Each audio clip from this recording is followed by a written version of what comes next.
There's a rule in our family that if you turn 16, it means you can finally work part-time during summer vacation. Before I started a conversation with my parents about earning money and saving up for a trip to Europe, they would still say that I was a child. But now, everything has changed. I turned 16 and got a job as a salesman in a cosmetics store. With my very first salary, I bought a beautiful silver watch, of which I had been keeping an eye on for a long time. At a family dinner, I decided to show off my purchase and definitely unrolled the sleeve of my sweatshirt and an expensive watch flaunted on my wrist. My mother gasped in admiration. "Darling, it's beautiful." My attraction to expensive jewelry obviously came from her. Dad briefly and not as emotionally, "Well done." He obviously didn't share my fondness of these expensive shiny things, but he knew it was useless to argue. What I hadn't expected was the reaction of my little sister, Sarah. She shrieked in horror and ran out of the kitchen. It was so strange that everyone was taken aback. My father suggested that maybe something happened, broke up with her boyfriend, but I knew for a fact that she hadn't broken up with Derek. It was something else, but we quickly forgot about Sarah's stunt and in vain. One day, my parents went on vacation for 2 weeks, and we had the whole house to ourselves. I thought Sarah would throw a big party, invite her friends, but instead she locked herself in her room and hardly ever came out. From that moment on, I started noticing some strange things about her that I hadn't noticed before. First of all, she stopped communicating with her boyfriend. I thought they had really broken up, but when I met Derek and asked about her, he told me that he didn't know what was the cause of it. She had just stopped returning his texts and phone calls. Secondly, my sister was in her room all day. When I knocked, Sarah told me to funk off. Later, I discovered that she slept like a marmot. Thirdly, she had stopped eating, which worried me to no end. I looked into the refrigerator, and each time I found that the food remained intact. Fourthly, if she left the room during the day, she was wrapped in a jacket and wearing black glasses. Fifth, she went away somewhere at night. One night, I couldn't sleep, so I tossed and turned in bed for a long time. Suddenly, the door of my sister's room was creaked open, and I heard how she was going downstairs. I looked out the window and saw Sarah riding her bike somewhere. All my attempts to talk to her were unsuccessful. She either didn't answer or definitely hissed at me and ran off to her room. Her skin turned pale as chalk. One of the working days, my friend came to my store. We chatted often until the manager saw us. Susie talked about how she, along with her classmate Brendan, had gone to the movies to see a horror movie. The main character was so handsome, but that made him even more handsome, pale, as if in a dream. I repeated after Susie. "Yeah, as if he had been powdered from head to toe." They switched from vampires to discussing Brandon and his undoubted merits. I was hooked on Susie's words about vampires, and for some reason, I thought about my sister. Pale skin, light intolerance, lack of appetite, and nocturnal lifestyle, and the silver watch. So that's what this is all about. Fear of silver. It all makes sense. My sister is a vampire. I shivered, and my skin was covered with goosebumps. When I got home, I immediately ran to my computer and started searching frantically for all the information about vampires. At midnight, I heard the door of my sister's room open again, and I heard Sarah going downstairs. I went hunting. I thought, and I was creeped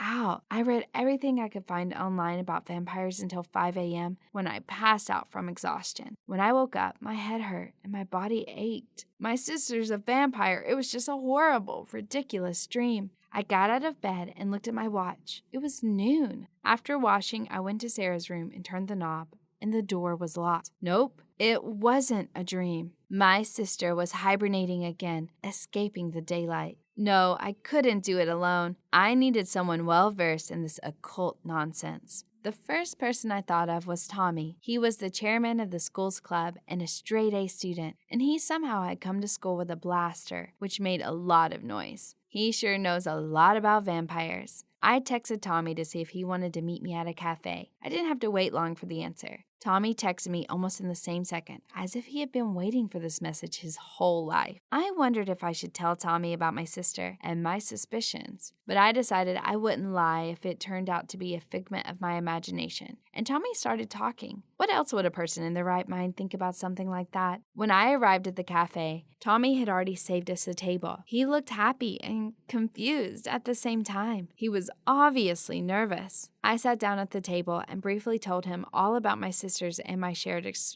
I sat down at the table and briefly told him all about my sister and shared my suspicions. "I believe you," Tommy said without thinking. "You don't think I'm crazy?" I still couldn't accept the fact that someone believed me. The normal reaction would be to laugh at me, but Tommy didn't. Either he's crazy too, or he's fallen in love with me and is willing to believe anything, or both. "To make sure your sister is a vampire, you need to stalk her." I don't want to stick an aspen stake into a person's heart. An aspen stake? Well, what do you think? According to books and movies, I haven't tried it myself. Isn't there anything that can turn her into a human? I asked hopefully. "She's not your sister." I think it was only then that I began to realize the horror of what was happening. "But you need more than a stake of aspen. You need more than that." "Like what?" "Don't worry, I'll take care of it," the boy said as if it was about something mundane. We agreed to meet at my house at night. Tommy was not late. We quietly climbed the stairs and found ourselves in my room. He looked around with his mouth open as if he had come on an excursion to a museum. I even blushed.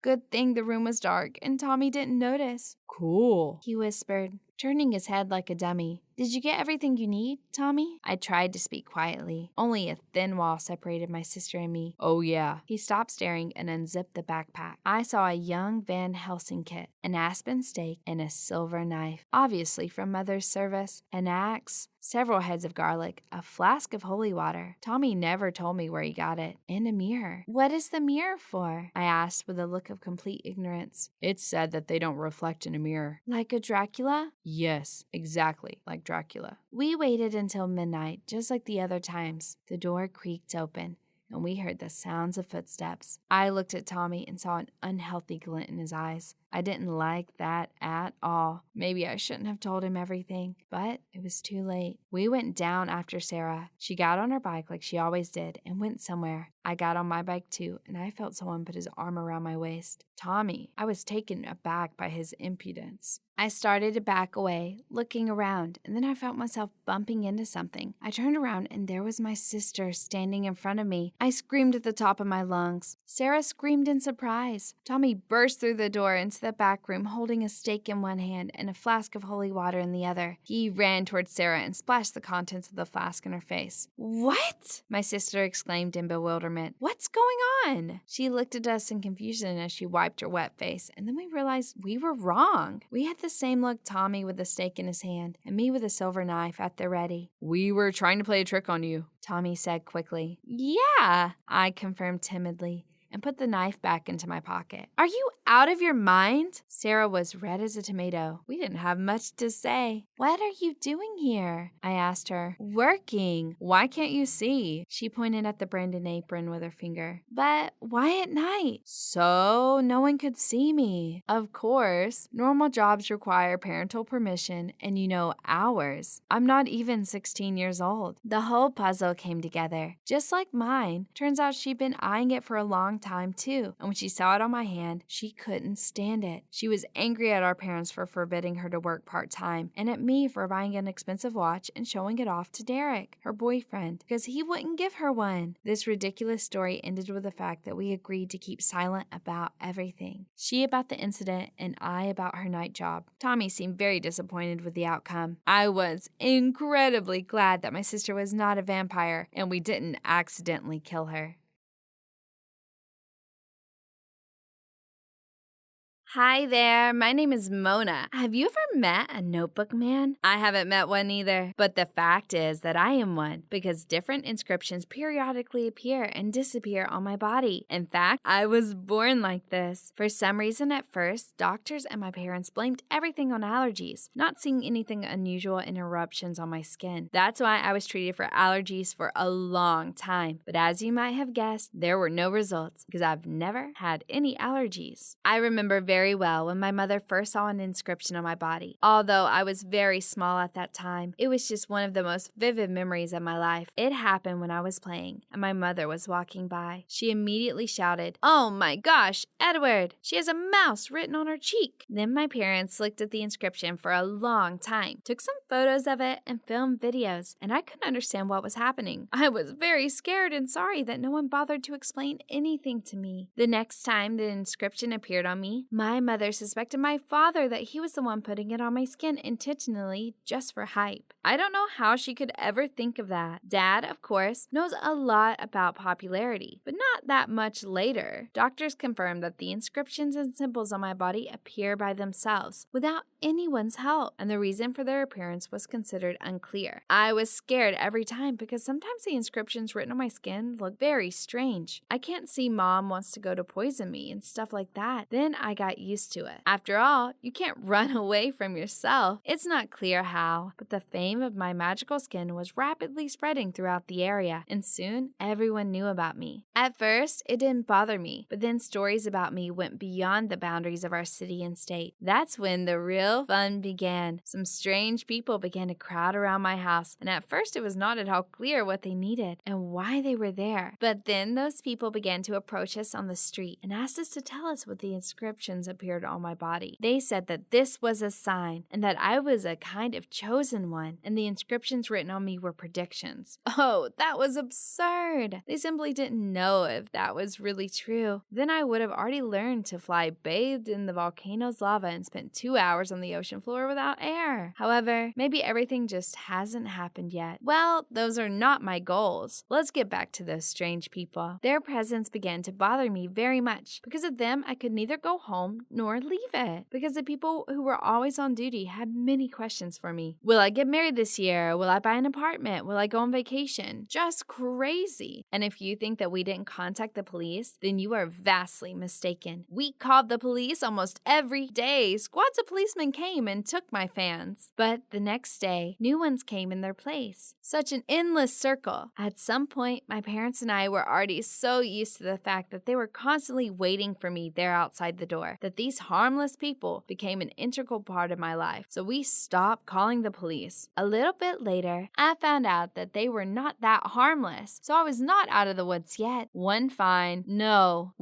awful day, I was just kidnapped. They forced me into a bus and drove away. I found myself in a huge house, apparently a country house where at least 24 of these blessed ones lived. They looked at me with their mysterious eyes and asked almost in unison when the end of the world would come. What the hell? What's the end of the world? You're all absolutely crazy, I told them, and asked them to let me go. But one lady, who apparently was the most important person there, told me not to rush and stay with them for a while because they really need me. In fact, hearing this was very scary, and I didn't understand at all how I could escape from there. Whether my parents could find me, whether there were any guarantees that I would get out of there alive. It was just impossible to understand the plans of these people. They called me a saint, brought tons of apples to my feet, and sang some weird songs to me. I was also ready to sing with them and even dance if only they would let me go. But they answered me again and again that it was still too early. When different inscriptions appeared on my body, they carefully examined them. They took pictures of them and wrote them down in some kind of notebook. They really saw a hidden meaning in all of this. In a few days, I was already sick of their songs, of their blissful faces, and of apples. My favorite fruit turned into a hated one, and I sobbed my socks off. Meanwhile, my kidnappers brought a large tray with axes and knives of various sizes and began to dance around these objects. I immediately realized that they intended to sacrifice me and make a barbecue of me. From this, I went into hysterics. I tried to fight my way to get out, but to no effect. They grabbed me and returned me to the same place as my apples turned to stinking apples. After some time, from dancing or from the smell of apples, those blessed ones began to fall into a trance. Their eyes rolled, their bodies switched as if from electric shocks, and they began to fall at my feet. I've seen this only on TV and programs about some cults. This seemed to be one such cult, but I didn't want to become their victim. I wanted to go home. When I was about to faint from horror, most of the people were already lying on the floor. There was a pup. Sick smoke appeared around, and a man in uniform came out of it. He took me in his arms and carried me somewhere. I believed with all my heart that this was a policeman, not a butcher intending to make some barbecue out of me. A couple of minutes later, I was on the street where there were ambulance, firefighters,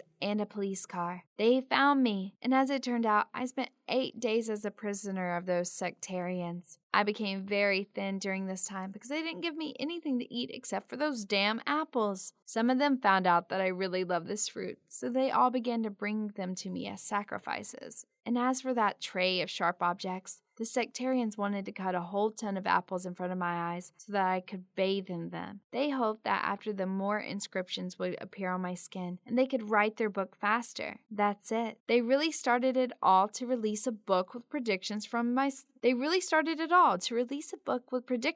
skin of a saint. Can you imagine that? Later, the policeman advised our family to change our place of residence so that no one in the new place would know about my peculiarity and wouldn't pick me for another goddess or saint. And so we did. Literally in a single day, my parents and I collected all of our things and drove away to the other side of the country. This was the farthest point, and if it was possible to drive even further than that, we would have done it. Believe me. But now I see the faces of those sectarians at every step, and I try to avoid communicating with people in every possible way. I'm also afraid that the inscription may appear on my face when I'm out in public. Then all the efforts would be in vain, and half the world or the whole world would know about me again. I certainly never dreamed of such glory.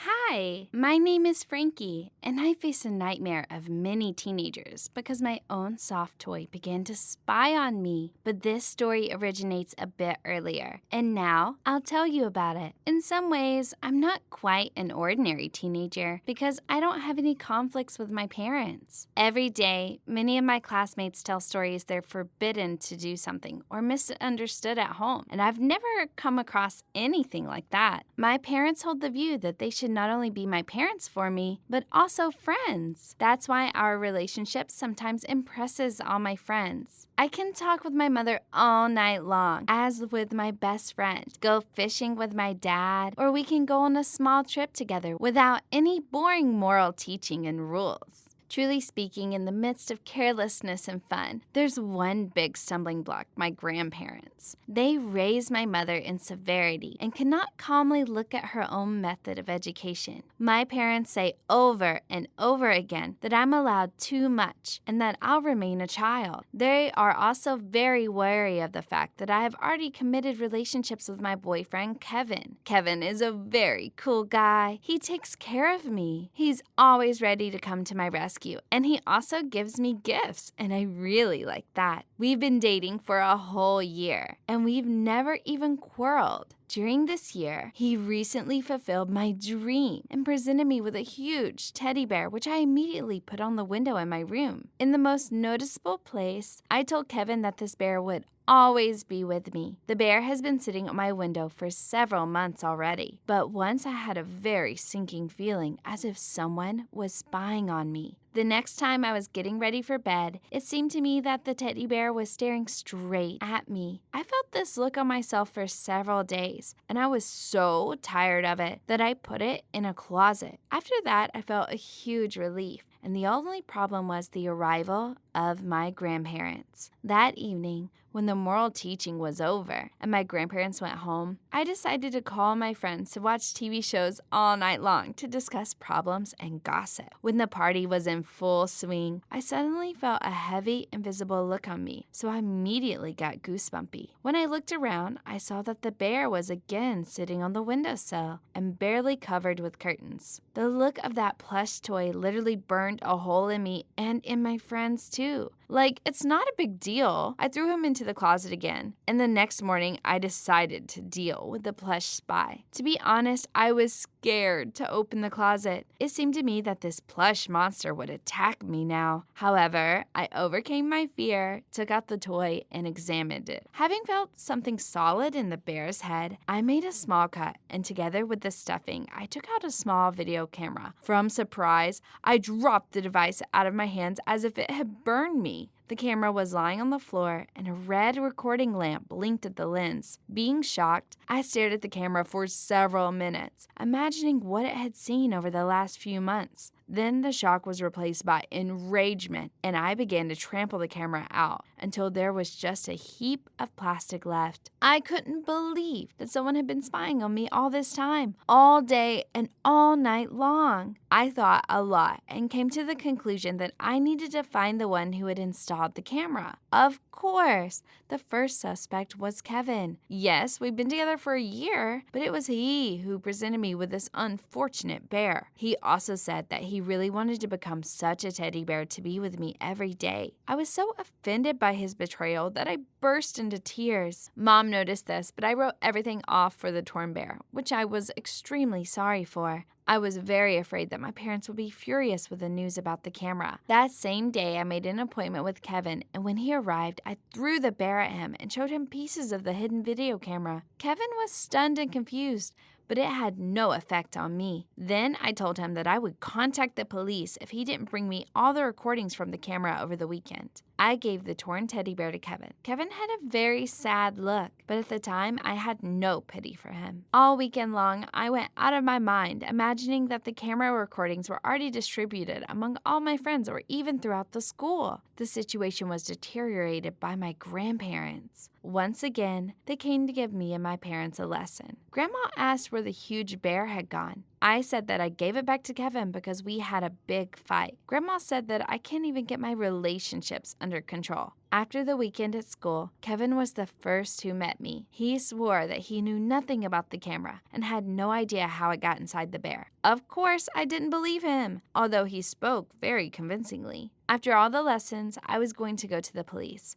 but Kevin stopped me. Once again, he swore that he didn't know about the camera, and he said that he would go to the police with me if I wanted him to. After these words, I doubted his guilt. It somehow cooled my anger, and I decided to hold off on going to the police for a bit. I had no suspects, and as it turned out, there was no particular evidence for the existence of a hidden camera. In the heat of offense and anger, I didn't even notice that I had almost destroyed the camera, my most important evidence. Weeks of useless searches of suspects passed. I already began to think that the recordings from the camera weren't saved after I destroyed it, but I began to notice the sidelong scowls of the guys at school. Classmates and other guys looked at me with strange interest, discussing something behind my back, but no one told me anything. Even when I demanded them to explain what the matter was, they were only confused as they looked down. I was ashamed to appear at school because I was sure that everyone knows everything about my personal life thanks to the camera recordings. I already began to think about transferring to another school when one of my friends said that there was a rumor about a hidden camera in my teddy bear. One of my classmates heard me screaming at Kevin and decided to tell everyone about it. My patience was running out. I had to find the guilty party, but there were still no suspects. I had a good relationship with all the guys. Kevin also didn't raise any suspicion any longer, and my parents didn't need a hidden camera to know everything about my personal life because I'm always honest with them. I had no conflicts with anyone except my grandparents. Thinking about it, I almost cried out from an unexpected guess. They wanted to control my upbringing so much that they might quite well have installed a hidden camera into a teddy bear. I began to travel through my memory, trying to remember everything related to my suspicions, and found some hard evidence. Firstly, once upon a time, I carried that bear to my grandmother so that she would sew up a small hole. Perhaps that's when she, together with my grandfather, could put the camera inside. Secondly, after the arrival of my grandparents, the bear was again on the windowsill. Thirdly, when they were at our house for the last time, they talked about my friends and about the need to sleep at night, but not to have fun. Although I didn't tell them anything about my gas obsessions with my friends, everything got in line, but I still wanted to make sure that my theory was correct. At the weekend, when my parents gathered with my grandparents to help in the country, I volunteered to go with them. Everyone was surprised at this decision because I don't like to go with them. But of course, they took me with them. On the way over, and doubts about my own suspicion began to come in on me. I was no longer sure that my grandparents were capable of this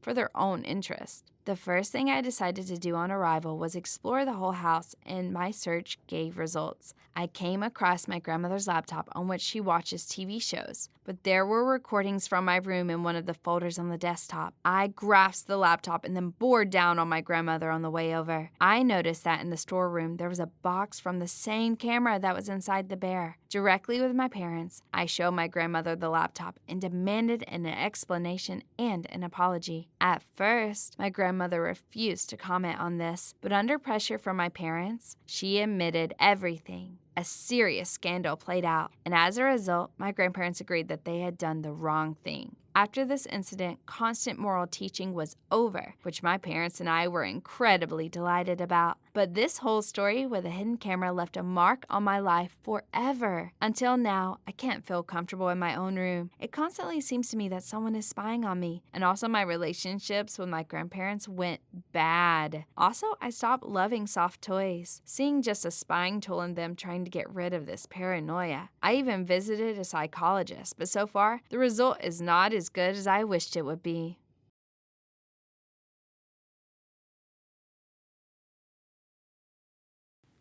Hi there, my name is Jessica, and I'm a real constructed girl. This is not because of my love for Legos, and not because I look like my dad with the lower part of my body and like my mom with the upper part of my body. The fact is that I've had 8 transplant operations of certain organs and limbs, and that's why I confidently call myself constructed. So happened that being a child, I didn't play with dolls or balls a lot. I was completely and utterly obsessed with Legos, and even my family and friends knew that very well that I didn't need any other gifts except building blocks for the holidays. But I also had another strange passion. When I was presented with dolls, I quickly found a use for them and changed their body parts with one another. As a result, I got some kind of dino dolls and Ken Barbie sores. The point is that I now myself turned into one of them because I consist of organs and limbs of 8 different people. It all started with the fact that at the age of about 7 years old, I had a severe allergy, but no one could understand what that allergen was. It got to the point that I was choking, losing consciousness, and became swollen so much that I couldn't even open my eyes. Only 6 months later was it possible to understand what the problem was. It turned out that I have an autoimmune disease and my body rejected its own kidneys. Not just rejected, but ready to kill itself, just not to exist next to them. And then the board of doctors decided that it was necessary to urgently exacerbate the organ that hated my body before it was too late.